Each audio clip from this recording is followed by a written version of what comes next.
చాలామంది అనుకుంటూ ఉంటున్నారు, ఏంటి 19వ తారీఖు ఉగాది కాదు, 20వ తారీఖు చేసుకోవాలంట, 19వ తారీఖు అమావాస్య ఉంది అని చెప్పేసి చాలామంది అనుకుంటున్నారు. ఇంకోటి ఏంటంటే, ఈ సోషల్ మీడియాలో 19వ తారీఖు ఉగాది కాదు అని చెప్పేసి కొంతమంది చెప్పారు.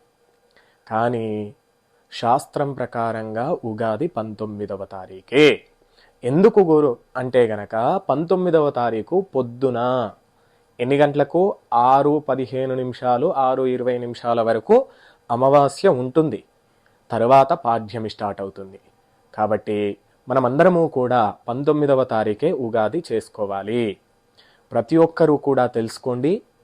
ఈ సోషల్ మీడియాలో చెప్పే పుకారు మీరెవ్వరూ కూడా నమ్మకండి. ప్రతి ఒక్కరూ కూడా 19వ తారీఖే ఉగాది చేసుకోండి. అందరూ కూడా కొత్త సంవత్సరాన్ని ప్రారంభం చేసుకోండి. శివానుగ్రహమస్తు.